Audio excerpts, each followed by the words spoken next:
Hello everyone, मेरा नाम गोविंद प्रताप सिंह है। मैं आपका एमबीबीएस अब्रॉड कंसल्टेंट। अगर आपने अब्रॉड में एमबीबीएस कोर्स में एडमिशन लिया है तो आपके सामने एक ये प्रॉब्लम आई होगी कि हमें अपनी यूनिवर्सिटी में फीस जमा करनी है। तो आज मैं आपको इस वीडियो में 4 ऐसे तरीके बताऊंगा जिनके माध्यम से आप अपनी यूनिवर्सिटी में फीस जमा कर सकते हैं और अपना जो कोर्स है उसको स्टार्ट कर सकते हैं। मैं आपको इस वीडियो में बताऊंगा कि रेमिटेंस करते समय आपको किन किन बातों का ध्यान रखना है और किन किन डॉक्यूमेंट्स को अपने साथ रखना है। तो आप इस वीडियो को पूरा लास्ट तक देखिए, आपके लिए काफी हेल्पफुल ये वीडियो होने वाला है।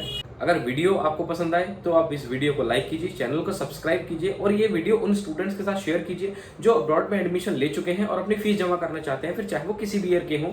ये तरीका सभी के लिए वैलिड है।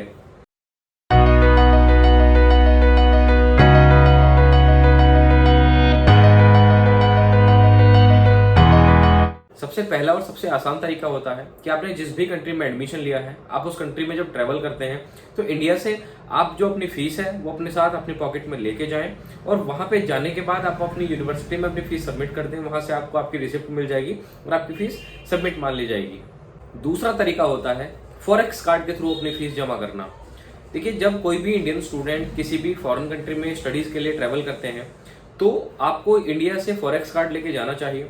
फॉरेक्स कार्ड आपका वो कार्ड होता है जैसे आपका इंडिया में एटीएम कार्ड होता है, ऐसे ही जब आप फॉरेन में जाते हैं तो एक आपका फॉरेक्स कार्ड बनता है, जिसका मतलब होता है फॉरेन एक्सचेंज कार्ड। इस कार्ड का जो फायदा है वो ये है कि आप इंडियन अकाउंट से इस कार्ड के जो आपका अकाउंट होता है आप उसमें अपना बैलेंस जो है वो डिपॉजिट करते हैं और आप जिस भी कंट्री में जाते हैं आप उस कार्ड से उस कंट्री की वो करेंसी वहां पे निकाल सकते हैं। तो फॉरेक्स कार्ड के माध्यम से जो आपकी फीस जमा होती है वो ऐसे होती है कि इंडिया में आपने अपने जो फॉरेक्स कार्ड है उसमें आपने अपनी जो अमाउंट है वो डिपॉजिट की और आप जब अपने जो डेस्टिनेशन कंट्री है आप उसमें गए, वहां पे आपने वो अमाउंट वहां से एटीएम कार्ड की तरह उसमें से निकाल ली और अपनी यूनिवर्सिटी में जमा कर दी। इसमें एक लिमिटेशन ये होती है क्योंकि एक बार में आपको उतना ज्यादा शायद अमाउंट निकालने की परमिशन ना हो, तो आपको 3 से 4 दिन अपनी पूरी फीस को कलेक्ट करने में लग सकते हैं। अगर आपके पास 3-4 दिन है तब आप फॉरेक्स कार्ड का भी सहारा ले सकते हैं। फॉरेक्स कार्ड का इस्तेमाल वो स्टूडेंट्स करते हैं जो अपने साथ कैश लेके नहीं जाना चाहते हैं, वो अपने बैंक अकाउंट में पैसा रखते हैं, जिनको डर होता है कि कहीं जो पैसे हैं वो मिस ना हो जाए। तो आप निश्चिंत होकर फॉरेक्स कार्ड के थ्रू भी अपनी जो अमाउंट है, अपनी जो फीस है वो पे कर सकते हैं। एक तीसरा तरीका होता है रेमिटेंस। ये तरीका आसान है और सबसे ज्यादा विश्वसनीय भी यही है क्योंकि इसमें आपको ना तो अपनी जेब में पैसे लेके जाने हैं ना किसी फॉरेक्स कार्ड का झंझट। आप इस तरीके को थोड़ा ध्यान से सुनिए, ये प्रोसेस थोड़ा सा लंबा है लेकिन आसान है। आप अपनी फीस को अगर रेमिटेंस करना चाहते हैं तो आप इंडिया में 2 तरीकों से अपनी फीस को रेमिटेंस कर सकते हैं।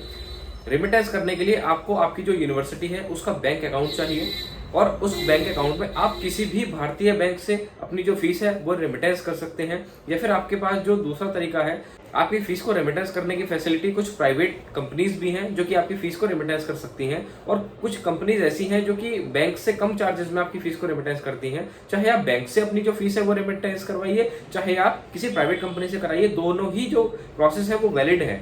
तो अब कैसे रेमिटेंस होता है एक बार मैं आपको स्टेप बाय स्टेप ये बता देता हूँ ताकि आपके लिए आसानी हो। अपनी फीस को रेमिटेंस करते समय आपको कुछ बातों का विशेष ध्यान रखना है जो कि अब मैं आपको इस वीडियो में बताने वाला हूँ। सबसे पहला जो पॉइंट है वो ये है कि आपकी जो यूनिवर्सिटी है उसकी बैंक डिटेल्स आपके पास होनी चाहिए और उन बैंक डिटेल्स में आपके पास उस यूनिवर्सिटी का स्विफ्ट कोड भी जरूर होना चाहिए। स्विफ्ट कोड कुछ नहीं है, जैसे इंडिया में आप एक अकाउंट से दूसरे बैंक अकाउंट में पैसे ट्रांसफर करते हैं तो आपका आईएफएससी कोड जो काम करता है, तो जब आप इंटरनेशनल ट्रांजेक्शन्स करते हैं तब वहां पे स्विफ्ट कोड की जरूरत पड़ती है क्योंकि आपका जो रेमिटेंस है वो यहाँ से डायरेक्ट आपकी यूनिवर्सिटी में नहीं जाता है, वो आपका इंटरनेशनल ट्रांजेक्शन वो होती है। तो इंटरनेशनल बैंक्स के थ्रू आपकी वो जो ट्रांजेक्शन है वो परफॉर्म होती है, उसके इसलिए आपको स्विफ्ट कोड की जरूरत पड़ती है। तो आपके पास जो बैंक अकाउंट के आपकी डिटेल्स हो वो आपके स्विफ्ट कोड के साथ हों। फीस को रेमिटेंस करने के लिए सिर्फ 3 ही लोग रिकमेंडेड हैं। एक तो वो स्टूडेंट खुद जिनका एडमिशन हुआ है वो अपने बैंक अकाउंट से अपनी फीस को रेमिटेंस कर सकते हैं, या फिर स्टूडेंट के मदर या फादर वो अपने बैंक अकाउंट से अपने जो बच्चे की फीस है उसको रेमिटेंस कर सकते हैं। इसके अलावा कोई भी अदर पर्सन बच्चे की फीस जमा करने के लिए, रेमिटेंस करने के लिए एलिजिबल नहीं है।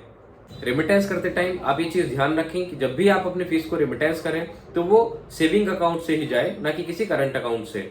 आप रेमिटेंस करते समय अपने जो डॉक्यूमेंट्स हैं वो अपने साथ रखिए, जैसे आपको उसमें पासपोर्ट की जरूरत पड़ेगी, आपको रेमिटेंस के टाइम एडमिशन लेटर और इन्विटेशन लेटर अपने साथ रखना है और अगर आपकी वीजा लग चुकी है तो बैंक आपसे आपके वीजा की कॉपी भी मांग सकता है, या अगर आप किसी प्राइवेट एजेंसी के थ्रू अपना जो है वो रेमिटेंस परफॉर्म कर रहे हैं तो आप उस प्राइवेट एजेंसी को भी अपनी वीजा की कॉपी दे सकते हैं। उसके अलावा आपके पास आपका पैन कार्ड होना भी जरूरी है। तो ये डॉक्यूमेंट अपने पास रखिए, आपकी रेमिटेंस इजीली हो जाएगी। जब आप बैंक से अपनी फीस रिमिटेंस करने के लिए जाते हैं तो बैंक्स के अपने कुछ चार्ज होते हैं जो कि 500-700 रुपए से स्टार्ट करके 2000-2500 प्लस जीएसटी तक आपके चार्जेस आराम से जाते हैं। अगर आप किसी प्राइवेट कंपनी के थ्रू जो अपना रेमिटेंस है वो कराना चाहते हैं तो उनके भी अपने चार्जेस होते हैं। तो जहां से आपको सस्ता लगे, जहां से आपको जो एक्सचेंज रेट है वो सस्ता मिले, अब वहां से अपनी जो ट्रांजेक्शन है वो करा सकते हैं। रेमिटेंस करने के 24 से 48 घंटे के अंदर अंदर आपको जो आपके रेमिटेंस की कॉपी है, आपकी जो रिसिप्ट है वो आपको मिल जाएगी। उसमें सारी डिटेल्स आपकी रहेंगी कि किस बैंक अकाउंट से किस बैंक अकाउंट में आपकी जो मनी है वो ट्रांसफर हुई है, क्या क्या अकाउंट नंबर्स हैं, कितनी अमाउंट डिपॉजिट हुई है, एक्सचेंज रेट क्या लगा है, ये सारी डिटेल्स आपको उस रेमिटेंस की कॉपी में मिल जाएंगी। रेमिटेंस करने के 4 से 5 दिन के अंदर अंदर आपकी जो फीस है वो यूनिवर्सिटी के अकाउंट में डिपॉजिट हो जाती है। 3 से 5 दिन का समय इसलिए लगता है क्योंकि ये इंटरनेशनल ट्रांजेक्शन होती है, तो इंटरनेशनल बैंक्स के थ्रू ये होती है, उसमें थोड़ा सा समय लग सकता है। ये जल्दी भी हो सकती है और इसको 7 दिन तक भी आराम से लग सकते हैं। आपकी फीस जमा करने का एक चौथा तरीका भी है जो कि कुछ लोग फॉलो करते हैं, लेकिन मेरी साइड से रिकमेंडेड नहीं है, उसको भी आप ध्यान से सुनिए।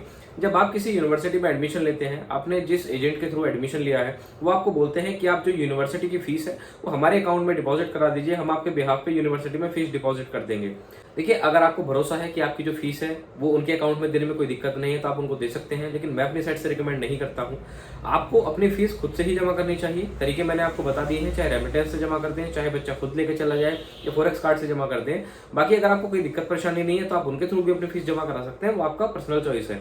लेकिन जो पीछे देखा ये गया है कि कभी कभी जब आप कंसल्टेंट को अपनी फीस जमा कर देते हैं तो फिर बाद में आपको परेशान होना पड़ता है कि सर आपने फीस जमा कर दी है तो वो पहुंची या नहीं पहुंची। तो इन सारी दिक्कतों से अगर बचना है तो आप अपनी फीस को खुद ही आगे प्रोसेस कीजिए, आपको भी आसानी रहेगी, सेफ एंड सिक्योर तरीका रहेगा।